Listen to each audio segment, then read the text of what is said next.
All right, guys. So this is part 2 to our Bible study reading for today. Check out part 1 if you missed it. I was going to combine them, but that's going to take too long with processing and uploading. So I'm just going to upload them like this. You guys will get them later on in the day, but it'll just be easier for me to just click upload instead of trying to combine them in files and do all of it that way. So I'll just do it this way. So, okay, so we're on 1 Kings 2:32. The Lord will repay him for the blood he shed, but because without the knowledge of my father David, he attacked 2 men and killed them with the sword. Both of them, Abner, son of Ner, commander of Israel's army, and Amasa, son of Jether, commander of Judah's army, were better men and more upright than he. May the guilt of their blood rest on the head of Joab and his descendants forever. But on David and his descendants, his house and his throne, may there be the Lord's peace forever. So Benaniah, son of Jehoiada, went up and struck down Joab and killed him, and he was buried on his own land, or buried in his tomb in the desert. The king put Benaniah, son of Jehoiada, over the army in Joab's position and replaced Abiathar with Zadok the priest. Then the king sent for Shemaiah and said to him, "Build yourself a house in Jerusalem and live there, but do not go anywhere else. The day you leave and cross the Kidron Valley, you can be sure you will die. Your blood will be on your own head." Shemaiah answered the king, "What you say is good. Your servant will do as my lord the king has said." And Shemaiah stayed in Jerusalem for a long time. But 3 years later, 2 of Shemaiah's slaves ran off to Achish, son of Maacah, king of Gath, and Shemaiah was told, "Your slaves are in Gath." At this, he saddled his donkey and went to Achish at Gath in search of his slaves. So Shemaiah went away and brought the slaves back from Gath. When Solomon was told that Shemaiah had gone from Jerusalem to Gath and had returned, the king summoned Shemaiah and said to him, "Did I not make you swear by the Lord and warn you?" And it's better for us, the Bible says this, it's better not to make a vow to God than it's better to not make a vow to God than you make it and you don't fulfill it, because God takes his vows and promises very seriously. So this is so serious with them swearing by the Lord. Did I not make you swear by the Lord and warn you? Because he was in a certain boundary, and once you get out that boundary, it's something else. Like, we did some videos and prayer line calls on that, how it's so important for us to be in God's presence and his will, because when you get outside of God's jurisdiction and protection, you are out of his protection, you out of his will. So like, you entering into the devil's territory, you enter into the devil's playground, you entering into instead of blessings from God's angels protecting and releasing blessings, and God releasing blessings, and God's angels protecting you, you moving into like open up yourself for attacks and different things, because this is going to cost him. We're going to read about it right now. He told him, the king summoned Shemaiah and said to him, "Did I not make you swear by the Lord and warn you? On the day you leave to go anywhere else, you can be sure you will die. At that time you said to me, what you say is good, I will obey. Why then did you not keep your oath to the Lord and obey the command I gave you?"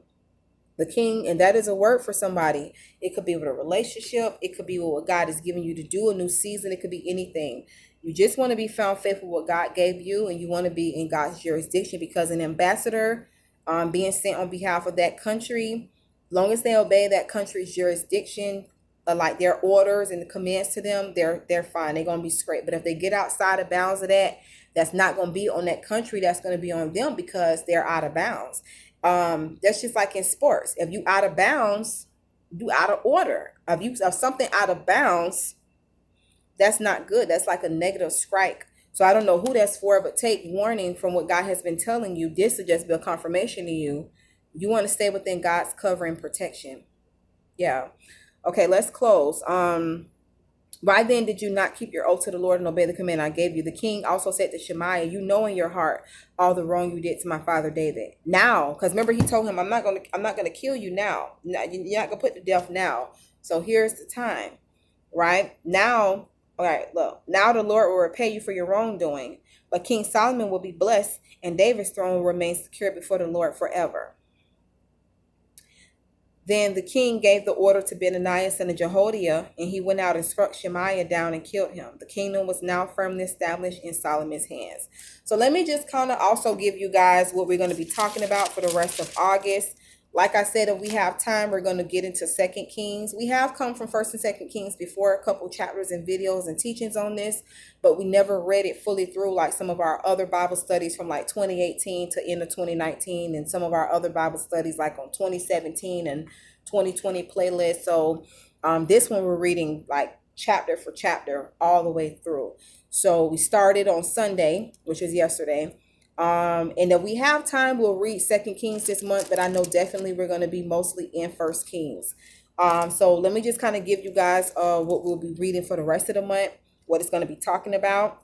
I don't expect you guys to remember this. I'm just doing it while I have a few more minutes. Chapter 3 in First Kings, Solomon asks for wisdom. We're going to be picking up more reading tomorrow morning early with our prayer. So he asked for wisdom. There's a wise ruling. And 4 is talking about Solomon's officials and governors. And each time that we come on, I always tell you guys what the chapter is talking about. I'm just I do this sometimes with our Bible studies. You that are used to the channel know this. Sometimes I'll just tell you guys what the rest of the chapters are about. I know some of you know, but for you that don't, just so you'll know what we're talking about. 4 is also Solomon's daily provision, Solomon's wisdom. 5 is preparations for building the temple. 6 is Solomon builds the temple. 7 is Solomon builds his palace, the temple's furnishings. 8 is the ark brought to the temple. I think it has like 22 chapters. 8 is also Solomon's prayer of dedication. The dedication of the temple. Yeah, that's going to be a long one. I think that's like 60 something verses.